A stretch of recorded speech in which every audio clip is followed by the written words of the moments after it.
Hey, welcome to the Actor's Career Compass, where we give actionable, bite-sized tips to help you navigate your acting career. I'm your host, Martin Benson, and today we'll be talking about some of the most common actor types.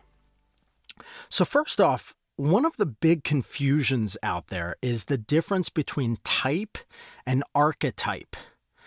Many actors search Google trying to find an acting types list, and they get confused because some websites use words like queen bee or girl next door. Other websites use words like lead, villain, or sidekick. And other websites use words like lawyer, detective, and doctor. So who's right? Well, technically there's not really a right or wrong about type. But it's really about what makes the most sense to you. And I personally find that it's easiest when actors focus on real life people because you actually know what they usually look like. For instance, a doctor generally wears something very specific and is usually within a certain age range, right? And also casting directors are going to be casting for a doctor. They're not going to just cast for the word lead, right? So with lead, they can really be any age. They could wear anything they want, be any gender, look like anyone in the world, right? Leads and villains, as I define them, are archetypes, whereas doctors and detectives are types. Again, that's the way that I define it. Many of my clients have found that to be very helpful, mostly because, again, you can just kind of visualize a doctor much more easily than you can visualize a lead. And it's just, clarity is everything, really. Now, keep in mind that there are virtually unlimited different types of characters that you can be, right?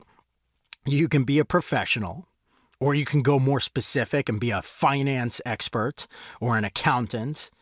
Or you can go totally different direction and be a therapist, which still falls under the professional category, right? Now, that being said, I said I was going to outline some of the most common casting types, so here we go. All right, I'm going to list these off one by one. You can write them down if you want, or you can just listen to this podcast again. So first one, student, intern, business professional, nerd, warrior, troubled youth, detective, police officer, judge, lawyer, priest, journalist, doctor or nurse, athlete, best friend, powerful CEO, or popular kid. Now, again, that's just some of them. There's definitely more, but those ones are some of the ones that get cast the most frequently. And chances are you can find yourself fitting into one of those categories or multiple of those categories. And when you focus your marketing materials on something like that, like let's say one of your types is a business professional, and you do some headshots where you're wearing a suit looking like a business professional, then you submit that headshot whenever you're trying to submit yourself for a role that's of a business related category. You're more likely to get called in if you're looking the part, right? So you submit your professional headshot instead of your more casual one. Just kind of a very general way of using types. Now, for each of those types that I just outlined before, if you want to get an idea of what they actually generally look like, then all you need to do is type the word into Google image search, and you'll see how the population at large perceives that type of person to look. The way that Google generally works is with any website, for instance, if people type in a search term and the website shows up somewhere on Google and then they click on it and look at that website longer than a different website, or they sort of stay on that page longer, Google is going to assume that that web page is more relevant to the search term than the other web pages that they stayed on a much shorter period of time. And so slowly over time, Google is moving the web pages that people stay on longest towards the top of the search results. The same exact thing applies to Google image search. So If people are typing the word lawyer, let's say, into Google, and some pictures show up of people that don't look like lawyers at all, then other pictures show up that have people wearing more professional clothes or in like a lawyery type of setting, like a courtroom or something. People may click on those images and stare at them a lot longer than the ones that don't look anything like it. And so essentially what you're seeing is Google's results after years and years of just the general population searching these different terms and essentially telling Google, this is what I think this person looks like.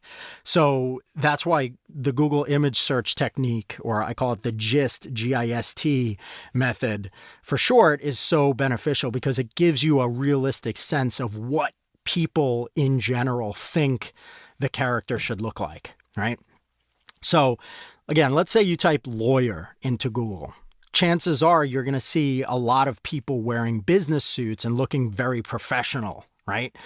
Now, some actor websites, they might use terms like queen bee, as we said, or leading man to describe types. But my opinion on this, while technically you could say, yeah, queen bee, it makes sense, sort of like a leading, but the idea is that you can't search that word in Google easily and find images that make sense and are very clear.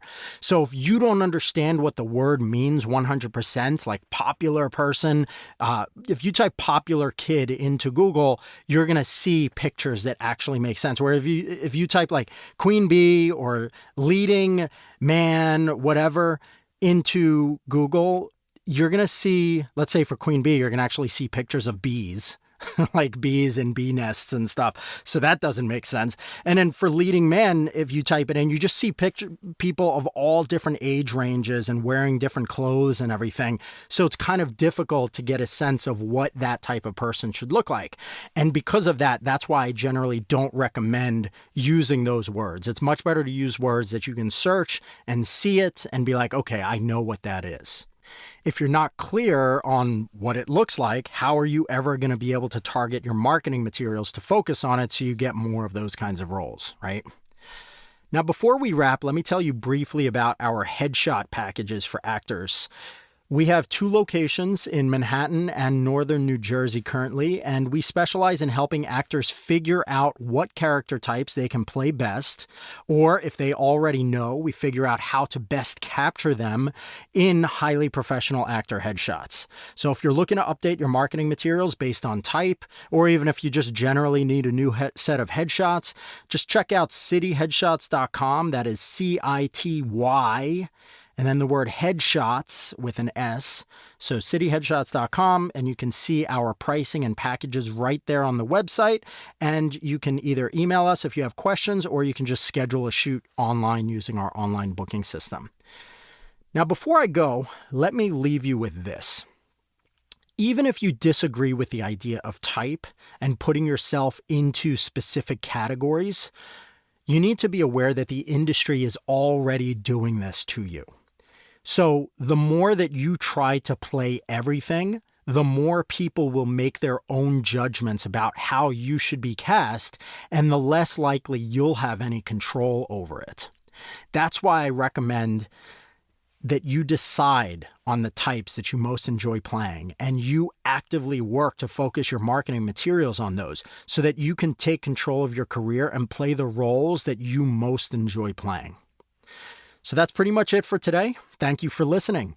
All I have is one ask. If you haven't already, please subscribe to the show so you don't miss future episodes. If you're already subscribed, please make sure to leave a review either on iTunes or Spotify. Reviews and subscriptions help a lot because they make these episodes much more easily findable for other actors too. So thank you so much, and I will see you soon.